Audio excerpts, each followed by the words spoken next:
ये कोई कहानी नहीं, सच्चाई है। साल या 2 साल नहीं, सालों साले संघर्ष की, अटूट विश्वास और हमारी संस्कृति की। भगवान श्री राम के पुत्र कुश ने अयोध्या में कई मंदिर बनवाए। केवल अयोध्या में ही सीताराम के 3000 मंदिर थे। 5वीं शताब्दी ईसा पूर्व इनमें से कई मंदिरों की स्थिति खराब होने लगी और इसी समय के अंतराल में उज्जैन के राजा विक्रमादित्य अयोध्या आए और उन्होंने इनमें से कई मंदिरों को ठीक कराने का कार्य किया और फिर आने वाले कई सौ सालों तक मंदिर यूं ही अपनी जगह स्थापित रहे। साल 1526 में बाबर और इब्राहिम लोदी के बीच युद्ध होता है। 1528 तक बाबर की सेना अयोध्या पहुंच जाती है और माना जाता है कि बाबर के कहने पर उनके सेनापति मीर बाकी ने राम मंदिर को तुड़वाकर उसकी जगह एक मस्जिद स्थापित कर दी, जिसको आज बाबरी मस्जिद के नाम से जाना जाता है। इतना होने के बाद 150 सालों तक सब कुछ वैसा ही बना रहा। ये वही काल है जब भारत पर मुगलिया शासन की जड़ें बहुत ही गहरी थी। बाबरी मस्जिद बनने के बाद लगभग 190 साल बाद 1717 में राजा जयसिंह द्वितीय, इनके मुगल संबंध भी ठीक थे और जिन्हें हिंदुओं और अयोध्या के मायने अच्छी तरह पता थे, वो कोशिश करते हैं कि मस्जिद और उसके आसपास वाली जगह उनको मिल जाए, मगर सब असफल रहता है। उनकी कोशिशों का कोई परिणाम सामने नहीं आता। तभी वे मस्जिद के पास ही लगभग 150 फुट दूर राम चबूतरे का निर्माण करवा देते हैं, जहां हिंदू पूजा और अर्चना कर सकें। ज्योग्राफर जोसेफ थैलफ ने भी अपनी रिपोर्ट में राम चबूतरे का जिक्र किया है। ये वही समय था जब मुसलमान मंदिर के अंदर नमाज पढ़ा करते थे और हिंदू बाहर राम चबूतरे पर अपनी पूजा अर्पणा किया करते थे। मंदिर गिराए जाने के 250 साल बाद भी हिंदू अपने प्रभु श्री अयोध्या राम के मंदिर को भुला ना पाए थे और हमेशा उनके मन में एक ही ख्याल चलता था कि जिस जगह राम का निवास था वहाँ अभी एक मंदिर स्थापित नहीं है और मस्जिद अभी भी वहाँ तैयार है। साल 1813 में पहली बार हिंदू संगठनों ने यह दावा किया कि बाबर ने श्री राम जी का मंदिर ध्वस्त करके वहाँ पर मस्जिद का निर्माण कराया है। यह दावा सामने आते ही अनेक सवाल राजनीति और भारत देश में खड़े होना शुरू हो गए। कई अंग्रेज अधिकारियों ने भी हिंदू की आकृति जैसा कुछ होना मस्जिद के अंदर बताया था।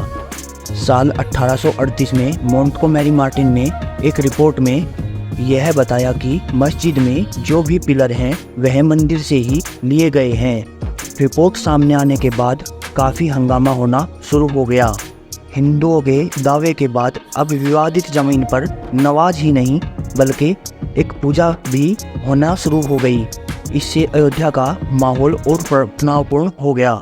1853 में जब वाजिद अली शाह राज कर रहे थे तब पहली सांप्रदायिक हिंसा अयोध्या में हुई। निर्मोही अखाड़े ने बाबरी मस्जिद को अपने नियंत्रण में ले लिया और 1855 में आधिकारिक तौर पर बाबरी मस्जिद को 2 भागों में बांट दिया गया।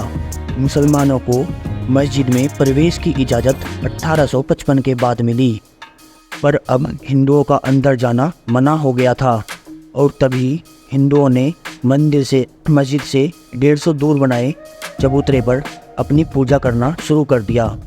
इसी के चलते 1857 में निहंग सिखों ने हिंदुओं के साथ मिलकर मंदिर में अंदर घुसकर राम मंदिर में पूजा अर्पणा शुरू कर दी।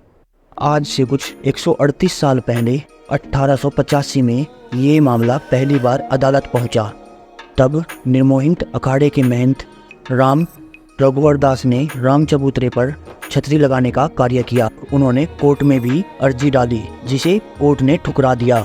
कुछ सालों के बाद सन 1934 में अयोध्या में फिर दोबारा से दंगा होना शुरू हो गए। बाबरी मस्जिद की एक दीवार टूट जाती है, जिसका पुनः निर्माण कराया जाता है और साथ ही साथ वहां पर नमाज बंद करा दी जाती है। इस दौरान अंग्रेजों का शासनकाल था। उनके शासनकाल में राम मंदिर को लेकर कोई भी पहलू नहीं था।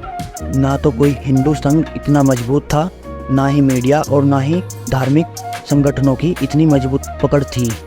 फिर भी हिंदुओं में भक्ति की पूर्ण बौछार थी, जो बाबर के 400 साल बाद भी अपने हक की लड़ाई लड़ रहे थे। 1947 में आज़ादी के बाद मंदिर का गेट सीमित समय तक खुलता था और राम चबूतरे पर भगवान श्री राम की मूर्ति स्थापित थी, जहां लोग पूजा अर्पणा किया करते थे। लेकिन देश आज़ाद होने के बाद भी राम मंदिर बनाए जाने की उम्मीद अभी नज़र नहीं आ रही थी।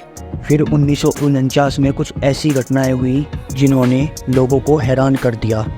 23 दिसंबर 1949 को वही विवादित ढांचे के अंदर से कुछ घंटियों की और शंखनाद की आवाज़ आना शुरू हो गई, जिससे पता चलता है कि वहाँ प्रभु श्री राम की पूजा हो रही है।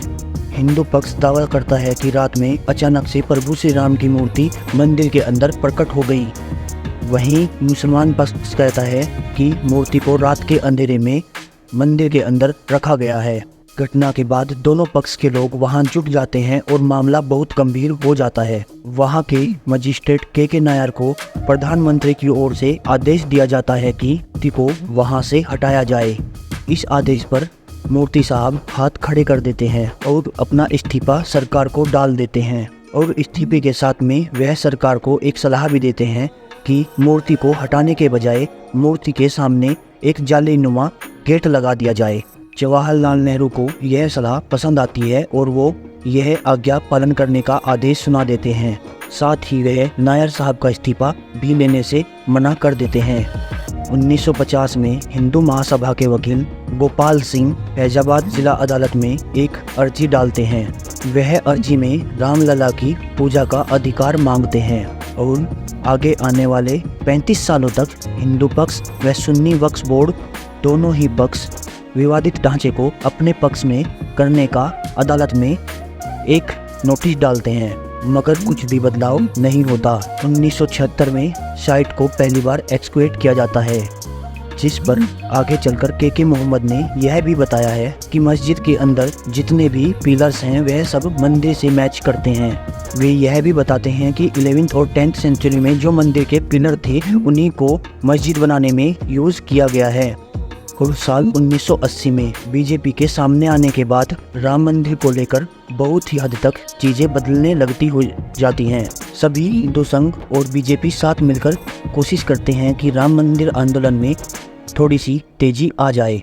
1984 में विज्ञान भवन में कार्यक्रम में यह तय होता है कि मंदिर के लिए सीतामढ़ी से अयोध्या तक रथ यात्रा निकाली जाए, मगर उसी वर्ष श्री इंदिरा गांधी के देहांत के बाद यह कार्यक्रम टाल दिया जाता है। और फिर साल 1986 में कुछ ऐसा होता है जिससे देश में राम मंदिर के आंदोलन की पूरी दिशा ही बदल जाती है।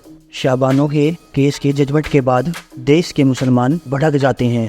तभी 6 फरवरी को मुस्लिम पक्ष बाबरी मस्जिद की एक कमेटी का स्थापना करते हैं। 1989 में राजीव गांधी ने मंदिर के पास शिलान्यास करने की अनुमति दे दी। 1990 में स्वरूप चंद शास्त्री को उन्हीं के भक्तों के साथ में मुलायम सिंह की यादव की सरकार अरेस्ट कर लेती है। 1990 में लाल कृष्ण आडवाणी 10,000 किलोमीटर की यात्रा शुरू करते हैं, जो कि सोमनाथ से अयोध्या तक की थी, जिसके दौरान उनको गिरफ्तार कर लिया जाता है और वहां पर इसी बात को लेकर हंगामा होता है। भीड़ को कंट्रोल करने के लिए यादव सरकार सेवकों पर गोलियां चलवा देती है। इन फायरिंग में कई सेवक मारे जाते हैं और शहीद सेवकों की बात सुनकर देश में जनता को पता चलती है तो पूरे देश में आक्रोश बढ़ जाता है। 6 दिसंबर 1992 की दोपहर को पहला गुम्बद गिराया जाता है। दोपहर 3:30 बजे फिर दूसरा गुम्बद भी गिरा दिया जाता है और शाम 5 बजे तक तीनों गुम्बद मस्जिद के गिरा दिए जाते हैं। और उसी दिन उत्तर प्रदेश में राष्ट्रपति शासन लग जाता है।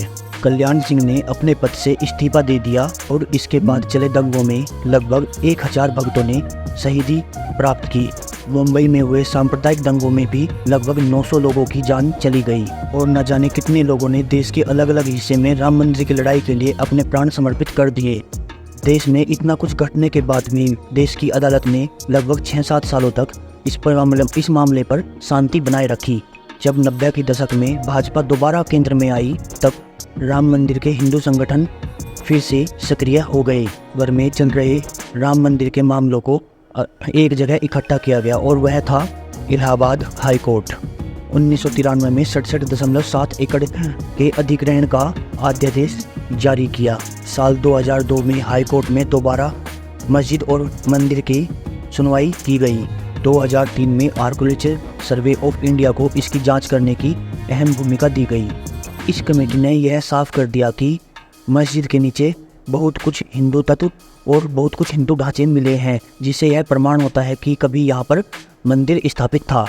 2011 में यह देश के सर्वोच्च न्यायालय सुप्रीम कोर्ट में मामला पहुंच जाता है, परंतु 7 सालों तक वहां भी कोई सुनवाई नहीं होती। एक पैनल बनाकर आपसी रजामंदी से भी इस मामले को हल करने की कोशिश की जाती है, मगर जब कोई फैसला सामने नहीं आता तो सुप्रीम कोर्ट से आदेश दिया जाता है कि मामले से जुड़े सभी दस्तावेजों को अंग्रेजी ट्रांसलेशन में लाया जाए।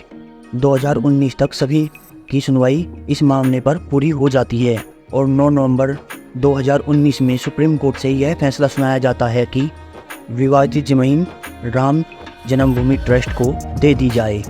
उस फैसले में 5 जजों की बेंच और सिखों के पहले गुरु नानक जी के 1510 में राम मंदिर जाने की बात भी सामने आती है और उसी के साथ 5 एकड़ ज़मीन सुन्नी पक्ष को भी अयोध्या के अंदर दे दी जाती है। और फिर 5 जनवरी 2020 को सब कुछ मामला ख़त्म होने के बाद में राम मंदिर का निर्माण की बातें शुरू हो जाती है। दोस्तों, आपको वीडियो अच्छी लगी हो तो प्लीज़ लाइक शेयर सब्सक्राइब जरूर कीजिएगा।